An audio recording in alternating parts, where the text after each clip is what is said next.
예, 저번 시간에 저희가 동성애자에 대한 성경적인 구절을 찾아보고 있었습니다. 동성애자는 태어날 때부터 그런 것이라고 요즘에 주장을 하고 있죠. 동성애자들은. 그래서 이건 어쩔 수 없는 것이다. 우리가 하고 싶어서 하는 게 아니다. 이건 유전적인 것이다 라고 주장하면서 우리는 여기서 빠져나올 수 없기 때문에 우리를 있는 그대로 인정해달라. 이렇게 이야기를 하고 있습니다. 근데 과연 그것이 유전적인가?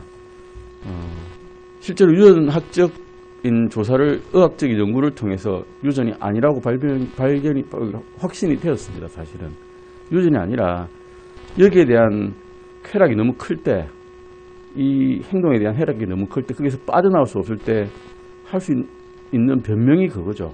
이건 유전적이다. 난 이게 헤어날 수 없다. 난 여기서 못 빠져나니까 날 이대로 인정해달라고 이제 주장을 하는 것입니다.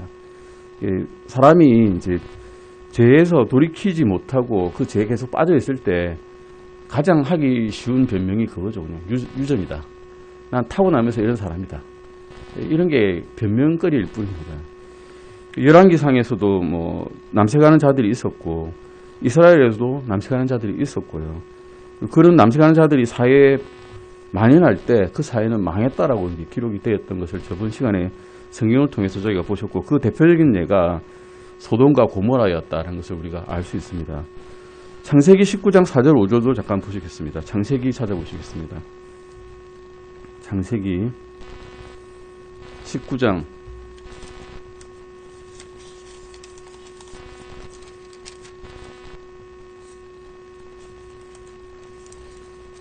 4절과 5절입니다. 두 천사가 소돔에 다 달았을 때, 롯의 집안에 들어갔을 때, 이게 천사가 남자의 모습을 하고 있으니까 이 소돔과 고모라의 사람들이, 이 남색하는 사람들이 되다 보니까 새로운 인물이 들어왔다 해서 그들을 알고자 했습니다. 알고자 한다는 것은 그들과 남색하고 싶다고 하는 것입니다. 4절 잠깐 읽어보실까요?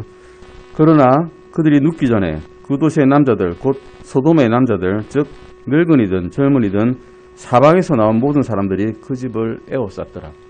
사방에서 나왔는데 면면을 보니 늙은이도 있고요, 젊은이도 있었답니다.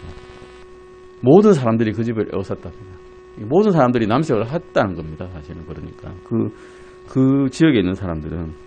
그래서 이 빈칸에 보시면 롯의 집 바깥에 모인 무리는 늙은이와 젊은이 할 것 없이 사방에서 온 사람들로 구성됐다는 것을 우리가 알 수 있습니다. 이것은 소돔의 부패가 모든 연령과 모든 사회계층에, 부유하든 가난하든 모든 사회계층에 다 확산되었다는 것을 보여주고 있습니다. 하나님께서는 이런 동성애를 무엇이라고 하시는가 하면 가증한 것이라고 그냥 아예 딱 명명을 해버리셨습니다. 왜냐하면 하나님의 창조 질서를 완전히 엎어버리는 거거든요. 하나님의 권위에 도전하는 것이고, 하나님께서 세우고자 하는 우주 질서를 깨뜨려버리는 겁니다. 하나님께서는 창세기 1장 28절에 온 생육하고 번성하라고 하셨거든요. 동성애로 생육하고 번성할 수 있습니까? 아기가 태어나지 않는데요. 동성애를 하면 오히려 병만 걸려서 모든 사람이 죽게 되어 있습니다. 그래서 하나님께서는 동성애자들에 대한 처벌을 레위기에 이렇게 기록하고 있습니다. 레위기 20장 13절 보시겠습니다. 레위기 20장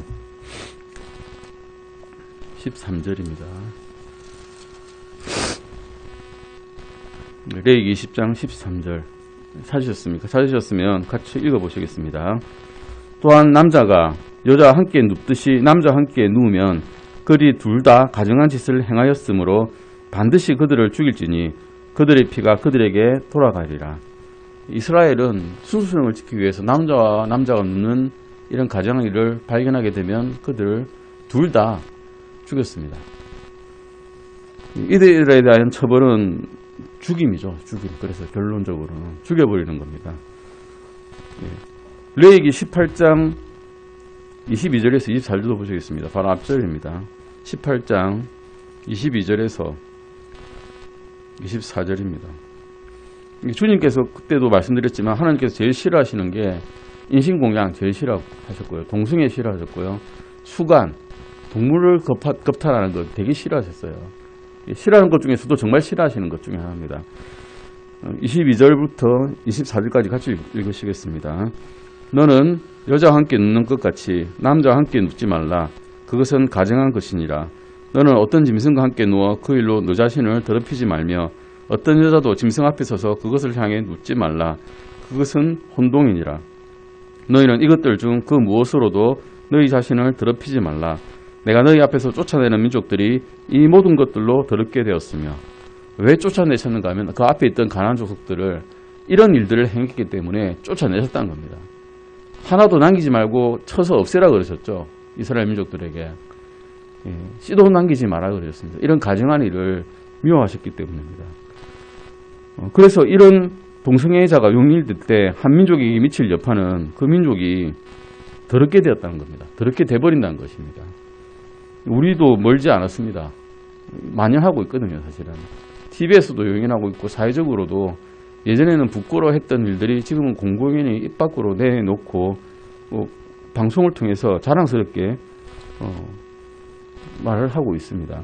디모데전서 1장 9절에서 10절 잠깐 찾아보시겠습니다. 디모데전서입니다. 1장 9절에서 10절입니다. 디모데전서 1장 9절에서 10절입니다. 같이 읽으시겠습니다. 이것을 알라. 곧 율법은 의로운 사람으로 인해 만들어지지 아니하고 법을 무시하는 자와 불순종하는 자와 하나님을 따르지 않는 자와 죄인과 거룩하지 않은 자와 속된 자와 아버지를 죽이는 자와 어머니를 죽이는 자와 사람을 죽이는 자와 음행을 인삼는 자와 남자와 더불어 자기를 더럽히는 자와 사람을 납치하는 자와 거짓말쟁이와 유증하는 자와 그 밖에 무엇이든지 건전한 교리에 역행하는 것으로 인해 만들어졌는데, 율법이란 것은 거울과 같다고 예전에 말씀드렸습니다. 내가 그것을 보고 나는 더럽구나 하는 것을 깨닫게 만들어주기 위해서 율법이 만들어졌는데, 이것을 우리는 지킬 수는 없지만 그 중에서도 이런 죄들은 더욱더 율법에 거스르는 것이라는 것입니다. 로마서 1장 26절에서 27절 그리고 32절 잠깐 찾아보시겠습니다. 로마서입니다. 이런 방금 말씀드린 이 디모데전서의 구절은 모든 사회의 정의로운 정부를 위한 기초로서 모세의 법을 사용하기 위한 토대라고 말씀드리는데, 결국 건전한 사회를 만들기 위해서는 이런 법 위에 있어야 된다는 것입니다. 로마서 1장 찾아보시겠습니다. 로마서 1장 26절 27절입니다. 먼저 로마서 1장 26절 27절입니다. 26절 27절 같이 읽으시겠습니다. 이런 까닭으로 하나님께서 그들을 수치스러운 애정에 내주셨으니 이는 심지어 그들의 여자들도 본래대로 쓸 것을 본성에 반하는 것으로 바꾸었기 때문이라. 이와 같이 남자들도 본래대로 여자 쓰기를 버리고 서로를 향해 욕정에 불타 남자와 남자가 더불어 보기 흉한 짓을 행함으로 자기 잘못에 대한 응분의 대가를 자기 속에 받았느니라. 이 말씀에서 보시면 26절에 보시면 하나님께서는 이런 행위, 동성애 행위를 무엇에 어긋나는 행위라고 말씀하고 계십니까? 무엇에 어긋나죠? 본성입니다. 우리 타고난 성질에 어긋나는 것이라는 겁니다. 타고난 게 아니란 겁니다. 한마디로 동성애라는 것은 타고날 수가 없는 것이라는 거죠. 본성에 어긋나는 행위고, 다시 말해서 동성애는 자연스럽지 않은 것이라는 겁니다. 자연스럽지 않은 것이고 탄생이나 선천적인 발생에 의한 것은 아니라라고 분명히 말씀하고 계십니다. 하나님께서는 이런 습성을 수치스러운 애정에서 그리고 불타오르는 정욕이라고 또한 부르십니다. 수치스러운 애정이고 불타오르는 정욕에 의해서 거기에 끌려서 죄의 매혹에 끌려서 가서 저지르는 행위라고 말씀하시고 계시는 겁니다. 하나님께서는 이런 보기 흉한 행위를 행하는 자들은 자기들의 잘못에 합당한 보응을 어디 속에 받을 것이라고 하셨죠? 그 보응을 자기 속에 받는다고 그랬습니다. 이것이 말한 병 중에 하나가 우리 에이즈라는 병이 있죠. 물론 다는 아니지만 에이즈라는 병은 여러분도 아시다시피 HIV 바이러스라는 바이러스가 성행위를 통해서 항문성교를 특별히 통해서 몸의 점막에 상처를 입히고 그것을 통해서 몸에 들어왔을 때 자기의 면역세포를 깨어버리는, 없애버리는 그런 질환입니다. 이 잠복기가 12년 이상 되는 사람도 있고요. 바로 생기는 사람도 있습니다. 무서운 것은 면역세포가 깨지기 때문에 다른 가벼운 병에 대항을 하지 못하는 겁니다. 우리가 감기 들면 우리 자기의 면역 활동을 통해서 이겨내죠. 그런데 이 사람들은 감기 걸리면 그냥 죽습니다. 폐렴으로 가가지고. 우리가 무좀 생길 수 있죠. 흔히 무좀 생깁니다. 그런데 그 무좀균을 이겨내지 못하고 다리를 절단해야 되는 일이 생깁니다. 이런 일들을 자기의 속에 이미 보응을 받는다는 겁니다. 물론 하느님의 말씀에 어긋나면 지옥에 가는 것은 정해져 있겠지만 그것을 이미 이 현재 사회에서 살고 있는 동안에 자기 속에 보응을 받는다는 것입니다. 이것도 또한 무서운 일이죠. 하나님께서는 이런 32절 잠깐 보시고 이런 일을 항하는 사람들에 대한 일들이 그 대가가 무엇인지를 말씀하고 계십니다. 로마서 1장 32절 한번 읽어보시겠습니다. 같이 읽으시겠습니다. 그들이 이런 일들을 행하는 자들은 죽어야 마땅하다는 하느님의 심판을 알면서도 같은 일을 행할 뿐만 아니라 그런 일들 행하는 자들을 기뻐하느니라. 이러고 있습니다. 실제로 요즘에. 그런 일을 행하면서 또한 같은 일을 행하는 사람들을 보고 기뻐하고 있습니다. 다른 사람들은 멍하니 보고만 있죠. 지금은 그냥 그런갑다. 세상의 추세가 그런가 보다 하고 멍하니 보고만 있고 그 사람들은 기뻐하고 또 그것을 자기가 기뻐하니까 다른 사람들한테 막 이게 전파를 합니다. 하나님의 말씀을 전파하는 게 기뻐해야 되는데 이 사람들은 이런 나쁜 일들 전파하는 것을 기뻐하고 같이 다 기뻐한다는 거죠. 이 사람들은. 이런 사람들은 근데 그런 행위를 저지르는 자들의 판결은 무엇입니까? 죽음에 처하기에 합당하다는 겁니다. 죽게 된다. 첫 번째 죽음도 자연적인 죽음도 죽게 되지만 둘째 심판에 처하게 되는 아주 무서운 형벌이 영원한 형벌이 지옥불에 떨어지는 형벌이 너희 기다리고 있다라고 말씀하고 계신 것입니다. 고린도전서 6장 9절에서 11절도 보시겠습니다. 고린도전서 6장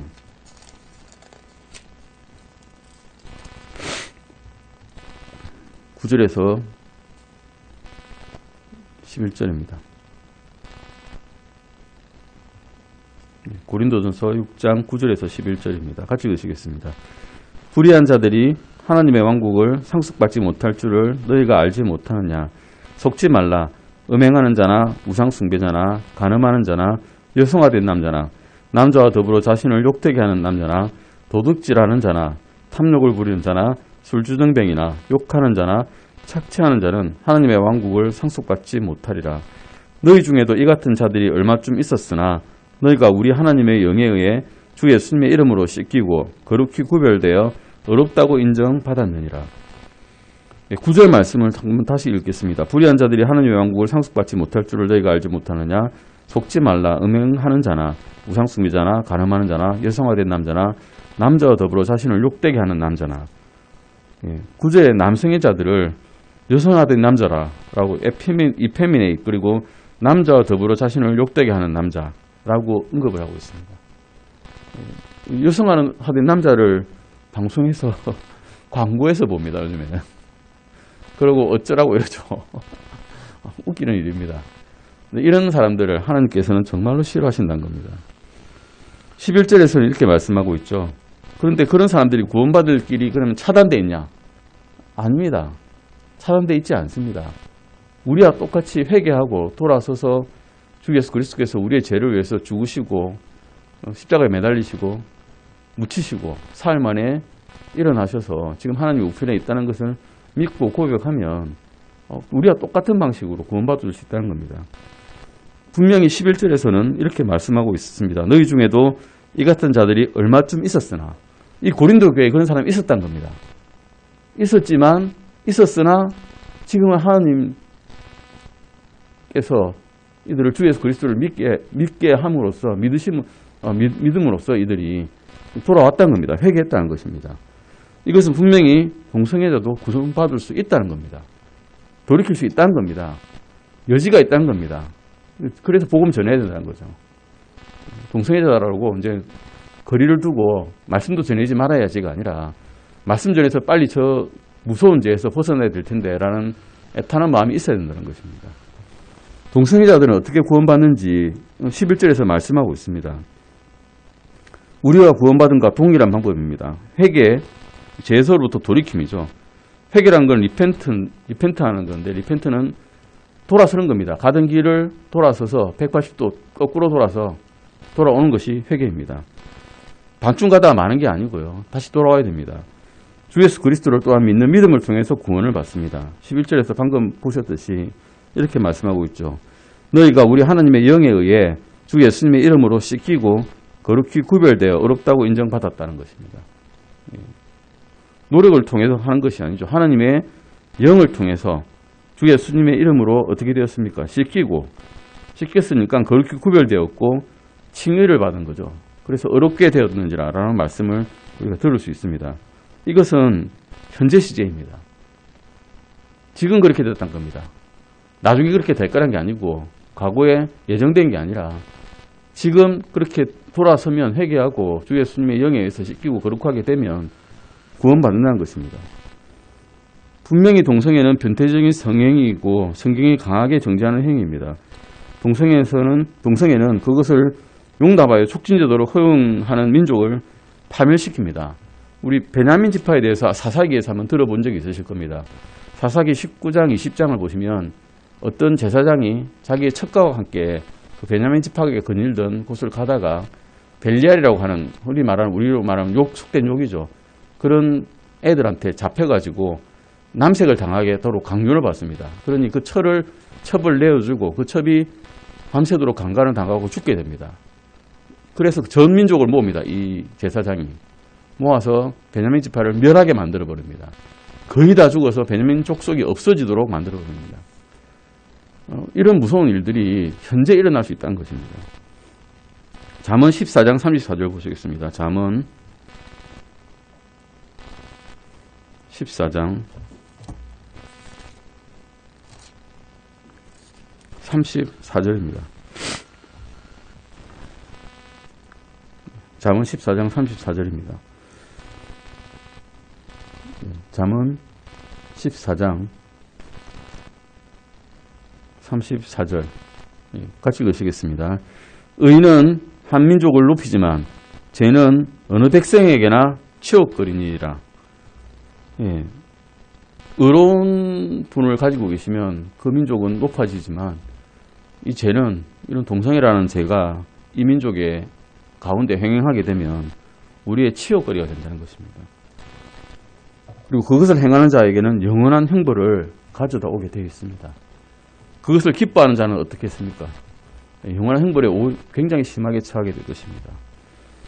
이것이 이제 동성애에 대한 하나님의 관점입니다. 성경적인 관점이죠.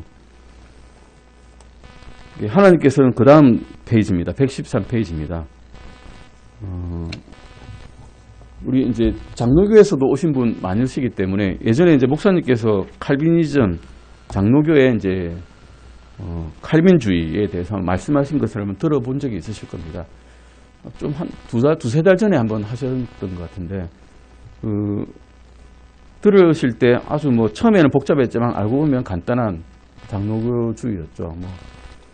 처음에 소개하실 때 튤립이라 해서 네덜란드에서 이게 도란트 총회라는 곳에서 이게 지정을 했기 때문에, 결의를 했기 때문에, 네덜란드에 튤립이 많지 않습니까? 그 첫 글자를 따서 튤립이라고 이게 말씀하셨는데, 튤립은 첫 번째는 토탈 디프로버시티 해가지고 전적인 타락, U는 그 다음에 unconditional election, 무조건적인 선택, 그 다음에 L은 limited atonement에서 제한된 속죄, 그 다음에는 이 resistible grace에서 저항할 수 없는 은혜, 그 다음에 perseverance of the saint 해가지고 성도의 견인, 이렇게 복잡한 말씀이 있었어요. 근데 알고 보면 간단하게 말하면 인간은 스스로 하나님을 믿지도 못할 만큼 타락했다. 이 장로교의 관점입니다. 칼빈주의의 관점인데, 칼빈주의도 사실 다 칼빈주의가 아니라 굉장히 하이퍼 칼빈즘에 해서 굉장히 칼빈주의에 속한 사람들이 있다라고 합니다. 그런 사람들이 이렇게 믿고 있는 겁니다. 사람이 스스로 하나님을 믿지도 못할 만큼 타락해가지고, 그래서 하나님께서는 어떤 사람들을 구원하시려고 무조건적으로 선택을 했던 겁니다. 어떤 일정한 사람을 선택했던 거죠. 그리고 주님의 피는 오직 이런 선택된 사람들만을 위해서 흘려졌다는 겁니다. 모든 사람들이 아니라. 그래서 그 선택된 사람들을 위해 피를 흘리셨으니 그분이 그 사람이 원하든 원하지 않든 강제적으로 그 사람을 구원하신 은혜를 베풀어 주시는데, 이 은혜에 선택된 사람은 저항할 수 없다. 이런 원리입니다. 이런 논리입니다. 논리. 근데 사실은 우리는 타락한 건 사실이죠. 타락은 했는데 그러면 하나님을 믿지도 못할 만큼 타락했나? 라고 물어보시면, 그러니까 자유의지가 없나? 라고 물어보시면 성경에서는 자유의지가 있다라고 분명히 말씀하시거든요. 그리고 무조건적인 선택을 하셨다 그러는데 우리는 믿음을 통해서 선택을 받죠. 사실 알고 보면 선택받는다기보다 믿음을 통해서 구원을 받게 됩니다. 믿게 되는 거죠. 우리는. 주님께서 딱 지정해 놓고는 로봇처럼 이 사람은 우리가 지옥 갈 사람이다, 아니면 이 사람은 천국 갈 사람이라고 정해놓은 게 아니라 우리가 하나님의 말씀을 듣고 지식적으로도 그 지식이 많아지고 하나님을 향한 믿음이 많아지면 결국 믿게 되는 거죠. 우리의 선택에 의해서 믿게 되는 거지 않습니까? 제한된 속죄라는 것도 그렇습니다. 우리가 그냥 제한이 되어 있다, 속죄하는 것이 딱 지정되어 있다라고 말을 하지는 못하죠. 그 다음에는 뭐 저항할 수 없는 은혜, 저항을 합니다. 사람들이 저항하지 않습니까? 우리가 복음을 전하면 안 받겠다 하잖아요. 저도 그랬고, 말씀을 듣는데 이 말씀이 나는 못 따라가겠다 하지 않습니까? 저항합니다. 실제로. 이 논리가 맞지 않다는 것을 우리는 이게 칼빈주의의 단점이라고 이야기합니다. 물론 구원이 있습니다. 칼빈주의에도. 장로교에 구원이 없냐? 그렇지 않습니다. 구원이 있고 오히려 우리보다 더 신실한 분들도 많이 계십니다. 목사님 중에서도 존 파이프 목사님 같은 경우도 장로교시거든요. 그들은 믿음을 갖고 계시지만 구원을 많이 시키지 않습니까? 복음을 통해서. 구원이 없다는 게 아니라 관점이 좀 다르고 좀 맞지 않는 관점을 갖고 계신다는 거죠. 쭉 읽어보시겠습니다. 구원이 예정의 문제라고 말하는 기독교 계통에서는 아주 흔한 이론이 있습니다. 당신이 구원을 받는 것은 하나님이 당신이 구원을 받도록 예정하셨기 때문이라는 겁니다. 아주 속 편한 논리입니다. 네가 구원받은 것은 내가 말씀을 전해주고 목사님이 말씀을 전해줘서 우리가 어느 정도는 이 하나님의 말씀을 전파되도록 노력을 해서 된 게 아니라, 물론 행위로 구원받는 건 아니지만 그냥 하나님께서 예정하셨기 때문에 구원받는 거다. 그래서 이러면 사실 이 선포하는 사람도 필요 없죠. 구원받도록 예정된데 뭘 선포를 합니까? 전도지 필요 없습니다. 그러면 전도지 주나 안 주나? 구원받은 사람 구원받고 지옥 갈 사람 지옥 가게 돼 있다는데, 이런 논리가 있다는 겁니다. 논리적으로 흔히 제기되는 추론이 이겁니다. 만일 어떤 사람들이 천국에 가기로 예정되었다면 나머지 사람들은 지옥에 가기로 예정된 것이다. 이 제롬주의라 그럽니다. 사실은 기원 후 4세기경에 제롬이라는 사람, 이 사람은 천주교 교파 중에 한 사람입니다. 사제죠. 천주교 사제가 이런 운명주의를 널리 퍼뜨리고 다녔습니다. 한마디로 또 다른 복음이죠. 다른 복음입니다. 다른 복음을 전파하는 바람에 이런 말씀들이 막 퍼져간 거죠. 이런 가르침은 어거스틴과 함께 시작되어서 개신교 종교개혁자 존 칼빈에 의해서 체계화되었으므로 흔히 칼빈주의라 그러는데, 칼빈은 이것을 제창한 적이 없고 제롬주의를 받아들였을 뿐입니다. 이 이론은 구원의 문제에 있어서 우리는 아무런 선택권이 없고 모든 것은 세상이 창조되기 전부터 결정되었다라고 단언해버립니다. 그래서 보통 장로교에서는 이게 복음 전파 잘 하지 않죠. 복음 전파를 열심히 하는 장로교인을 보면 굉장히 이율배반적인 게 돼버립니다. 사실은 결정되는데 뭐 복음 전파를 그렇게 열심히 하십니까? 뭐 복음 전파해도 안 될 사람 안 되고 될 사람 되는데, 이렇게 말을 해버리면 사실 할 말이 없어지게 돼버리거든요. 칼빈주의는 당신이 그리스도를 영접하는 일이 예정되어 있다라고 가르칩니다. 그러나 성경은 그렇게 말씀하지 않습니다. 그리스도를 영접하는 순간에 당신이 한 명의 그리스도인으로서 위대하게 예정된 운명을 갖게 되는다. 예수님과 같은 육체를 갖게 된다. 영광스러운 몸을 갖게 된다라고 예정된다는 겁니다. 하나님의 공동상속자가 될 운명에 처하게 된다라고 가르치는 것이 그게 맞는 말입니다. 우리는 칼빈주의를 믿는 게 아니라 성경을 믿어야 됩니다. 성경에 뭐라고 기록되어 있는가를 알아봐야 되는 거죠. 로마서 8장 29절 잠깐 보시겠습니다. 로마서 8장 29절입니다.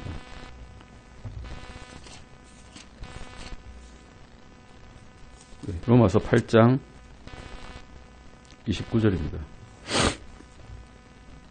이게 예정이란 말이 나옵니다. 근데 여기서 딱 한 부분만 따로 내어서 말씀을 하면 칼빈주의자들이 예정론이다 말을 할 수가 있는데, 근데 쭉 문맥을 보면 그렇지가 않습니다. 같이 읽으시겠습니다.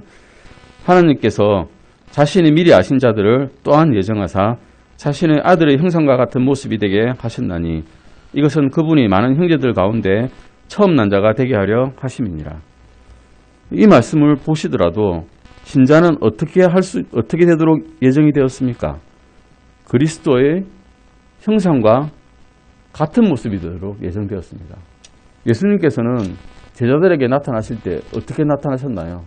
돌아가시고 난 다음에, 다시 부활하시고 난 다음에. 벽이 있는데, 문이 닫혀 있는데 짠 하고 나타나셨어요. 제자들 가운데 통과하셨다는 거죠. 그냥 어디든지 가실 수 있는 겁니다. 어디든지 그런 영광스러운 몸을 받도록 우리에게 예정하셨다는 겁니다. 구원을 받도록 예정한 게 아니라 우리가 이런 형태로 될 수 있도록 예정을 하셨다는 거죠. 에베소서 1장 5절도 잠깐 보시겠습니다. 에베소서 1장 5절입니다.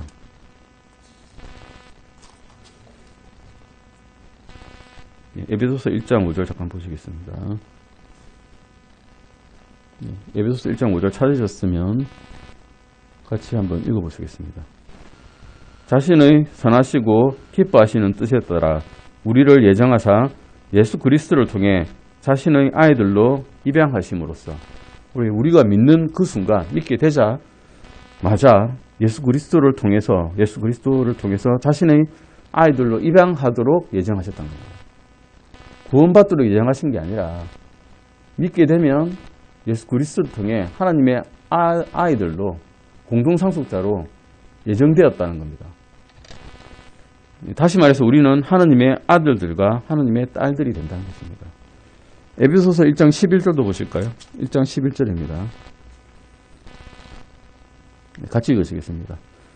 모든 것을 자신이 뜻하신 계획대로 이루시는 분의 목적에 따라 우리가 예정되어 또한 그리스도 안에서 상속유업을 얻었으니, 상속유업을 얻도록 예정되었다는 거죠. 구원을 받도록 예정된 게 아니라 상속유업을 받도록 예정되었다는 것입니다. 이 말씀에 따라서 보시면 각 신자의 예정된 운명은 상속이란 거죠. 아이로 입양되기로 예정되었고 믿는 순간, 그리고 상속자로 예정된 운명에 의하면 상속이 되도록 되었다는 겁니다. 이런 것이 예정론이지 구원받도록 예정된 사람 따로 있고 지옥에 가기로 예정된 사람 따로 있다, 이거 아닙니다. 우리 가다가 만약에 자동차 사고가 났다 그러면 너희는 자동차 사고가 나기로 예정되었다, 하나님의 뜻에 의해, 이렇게 믿는 것이 칼빈주의고, 우연히 나타난 사고고 하나님의 주권 아래에 있지만 모든 것이 다 예정된 대로 일어난 것은 아니란 거죠. 주의 적어놨는데요. 조지 윈드소리는 세상에 태어나는 순간 영국의 왕입니다. 영국의 왕이 되도록 예정되었죠. 그러나 그의 탄생이 예정되었다라고 말하는 사람 아무도 없다는 것입니다. 태어나면, 왕가에서 태어나면 왕이 될 수 있겠죠. 하지만 그게 태어날지 안 태어날지 아무도 모른다는 것이죠. 태어나야 왕이 되는 거죠. 안 태어나면 왕이 안 되는 거죠. 믿어야 하나님의 아들이 되는 거죠. 안 믿으면 안 되는 거죠. 하나님께서 동아줄을 주셨는데 그것을 잡고 하나님의 말씀을 듣고 따라가는 자는 구원을 받겠죠.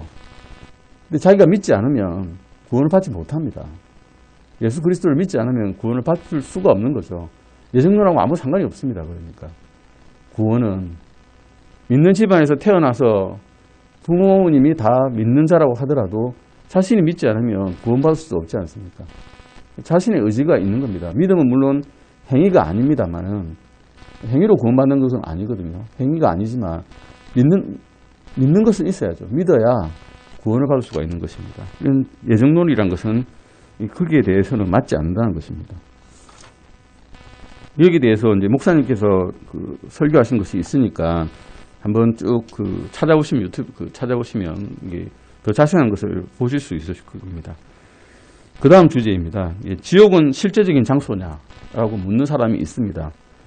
지옥에 대해서 요즘에 이제 설교하는 교회는 별로 없습니다. 현대교회에서는 특히. 왜냐하면 너무 귀에 듣기 싫거든요. 지옥이라는 말 자체가. 자세히 알고자 하지도 않고 설교 또한 잘 하지 않습니다. 근데 지옥은 실제적인 장소냐 물어보면 어떤 사람도 물어볼 수 있습니다. 우리에게. 지옥과 영원한 행복의 교리는 오늘날 잘 선포되지 않습니다. 대부분의 교양이 있다고 하는 교회들은 이 이단들과 나란히 그 교리를 잘 설포하지 않습니다. 설교하지 않는다는 거죠. 왜 교양업계 왜 지옥이란 말을 해? 다 잘 살고 이 땅에서 잘 살고자 하는 것인데 라고 이야기하면서 지옥에 대한 이야기를 하지 않습니다. 그런데 주님께서는 이 지옥에 대해서 직접 말씀을 하셨습니다. 누가복음 찾아보시겠습니다. 누가복음 16장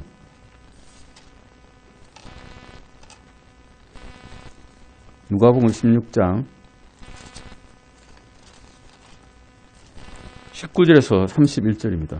16장 19절에서 31절까지입니다. 이게 되게 많죠. 교독을 하는 게 낫겠는데요. 제가 먼저 읽고 차례대로 교독에서 31장까지 한번 읽어보시겠습니다. 자, 제가 먼저 읽겠습니다. 어떤 부자가 있었는데 그는 자주색 옷과 고운 아마포 옷을 입고 날마다 호화롭게 지내더라.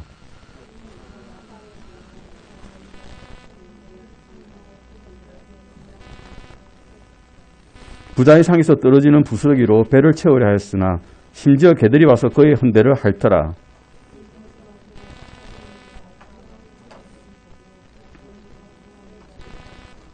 그가 지옥에서 고통 중에 눈을 들어 멀리 아브라함과 그의 품에 있는 나사로를 보고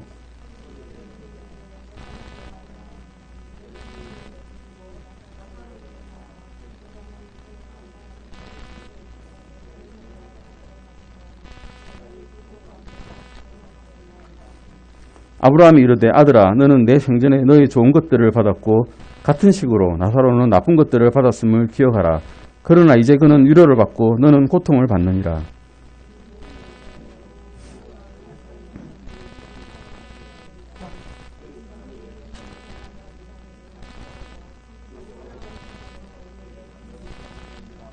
그때 그가 이르되 그러므로 아버지여 원하건대 아버지께서 그를 내 아버지 집으로 보내소서.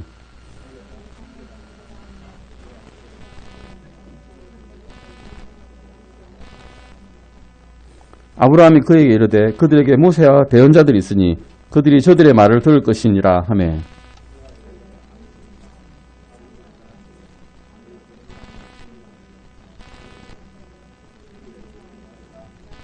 같이 읽으시겠습니다. 아브라함이 그에게 이르되 그들이 모세와 대언자들의 말을 듣지 아니한다면 비록 어떤 사람들이 죽은 자들로부터 일어날지라도 그들이 설득되지 아니하리라 하였느니라 하시니라. 이 말씀은 주님께서 하신 말씀입니다. 주님께서는 비유를 말씀하실 때는 이것은 비유다 아니면 그 말씀하신 다음에 이것은 어떤 것에 대한 비유다라고 하시고 해석을 하셨거든요. 근데 이 말씀에 대한 해석이 없습니다. 비유라가 아니시한 거죠. 비유가 아니라 실제로 이렇다는 겁니다.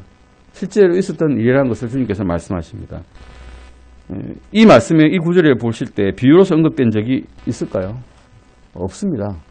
이것은 비유다라고 말씀 안 하셨거든요. 부자는 지옥에서 의식이 있었습니까? 고통 중에 눈을 들어봤다죠. 우리가 죽었는데 눈을 떠서 고통스럽다면 지옥에 있는 겁니다. 즐겁다면 천국에 있는 거겠죠. 그게 죽자마자 일어나는 일이란 겁니다. 죽으면 갑자기 눈을 떴는데 불이 활활 타 있다. 큰일 난 겁니다. 돌이킬 수 없는 겁니다. 이제는 우리 살아있을 때 믿어야 되거든요. 죽고 난 다음에는 믿어도 후회해도 소용이 없습니다. 부자는 언제든지 지옥을 떠날 수 있었을까요? 떠날 수가 없었습니다. 아브라함을 봅니다. 자기 민족의 아버니까 아브라함을 보고 아버지야 내한테 물 좀 주세요. 나사로 보내가지고 내 혀에 물 한 방울만 좀 떨어뜨려 해도 아브라함이 안 된다. 그 외에도 너와 내 사이에는 큰 구렁텅이에 있어서 건너올 수 없다. 라고 말하고 있는 겁니다. 이건 비유가 아니란 겁니다. 실제로 이런 장소가 땅속에 지옥이란 말이 지하층에 있는 감옥이란 뜻 아니겠습니까? 실제로 그 밑에 이 활활 타는 불타는 장소가 있다는 겁니다. 지옥은 확장하고 있다 그럽니다. 왜 확장하고 있을까요? 지옥에 가서 자꾸 늘어나니까 확장되고 있는 겁니다. 천국이 확장되고 있다는 말씀은 없죠. 지옥은 계속 확장되고 있습니다. 그런데 지옥은 원래의 목적이 있습니다. 지옥이 만들어진 목적. 마태복음 25장 41절 보시겠습니다. 마태복음 25장 41절입니다. 지옥이 만들어진 목적입니다. 같이 읽으시겠습니다. 25장 41절입니다. 그때에 그가 왼쪽에 있는 자들에게도 이르되 저주를 받은 자들아 너희는 내게서 떠나 마귀와 그의 천사들을 위해 예배하는 영존하는 불에 들어가라. 원래 지옥은 우리가 들어갈 곳이 아니란 겁니다. 하나님께서는 모든 사람이 구원을 받기를 원하고 계십니다. 그래서 왜냐하면 원래 가게 되는 게 목적이 지옥이 만드는 목적이 아니거든요. 마귀와 사탄과 그의 천사들을 위해서 예비되었다는 겁니다. 그런데 이제 마귀는 끌어들이죠. 사람들을 유혹하고 땅에서는 어떤 나쁜 일들을 하도록 계속 꼬드김으로써 지옥에 가도록 하나님의 말씀을 듣지 않도록 거부하도록 계속 꼬드기고 있습니다. 어떤 이들은 지옥이 영혼의 소멸을 의미한다고 말하지만 25장 46절 보실까요? 마태복음 25장 46절입니다. 같이 읽으시겠습니다. 그리하여 이들은 영존하는 형벌에 들어가되 의로운 자들은 영원한 생명에 들어가리라 하시니라. 우리가 지옥에 가든 천국에 가든 영원히 삽니다. 근데 영원히 사는데 주님과 함께 있는 행복한 장소에서 영원히 사느냐, 아니면 영원한 형벌이 존재하는 지옥불의 불의 뜨거움에 계속 당하게 되는 그런 곳에 살게 되느냐를 결정할 시기란 겁니다. 소멸되지 않습니다. 영은 결코 혼은 소멸되지 않습니다. 영원히 있습니다. 마태복음 25장 46절 말씀에서는 그것은 영존하는 형벌이라고 부르고 있습니다. 요한계시록 20장 11절에서 15절 보시겠습니다. 요한계시록입니다. 계시록 20장 11절에서 15절입니다. 같이 읽으시겠습니다. 또 내가 크고 흰 왕자와 그 위에 앉으신 분을 보았는데 땅과 하늘이 그분의 얼굴을 피해 물러가서 그것들의 자리가 보이지 아니하더라. 또 내가 보니 죽은 자들이 작은 자나 큰 자나 하느님 앞에 서 있는데 책들이 펼쳐져 있고 또 다른 책, 즉 생명책이 펼쳐져 있더라.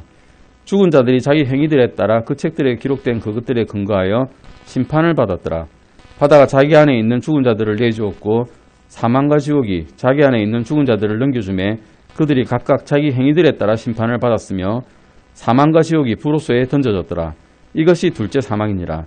누구든지 생명책에 기록된 것으로 드러나지 않은 자는 불호소에 던져졌더라. 앞에 나사로와 부자의 경우에서 보시면 나사로는 나사로라는 이름이 있습니다. 근데 부자는 이름이 없죠. 어떤 부자라고 기록되어 있습니다. 왜 어떤 부자라고 기록되는가 하면 하나님께서 그 이름을 기억하지 않으시기 때문입니다. 왜 기억하지 않으실까요? 생명책에 이름이 없거든요. 지옥에 가게 있으니까 이름이 없는 겁니다. 그래서 그냥 어떤 부자가 되어버린 겁니다. 구원받지 못하는 자들이 영원히 갈 곳은 불호수라고 기록되어 있습니다. 불호수에 던져지죠. 레이크 오브 파이어 불호수입니다. 누가 이 두려운 장소에 던져지게 됩니까? 생명책에 기록되지 않은 자들입니다. 심판의 장소에서 보시면 책들이 있고 생명책이 있습니다. 책들이 있단 말은 이 명단을 적은 게 엄청나게 많다는 겁니다. 많은 사람들이 지옥에 가게 되어 있습니다. 안타깝게도. 생명책에 기록된 자는 생명책은 딱 한 권뿐인 것 같습니다. 생명책이라고 기록되어 있거든요. 마태복음 5장 22절 잠깐 보실까요? 마태복음 5장 22절입니다. 마태복음 5장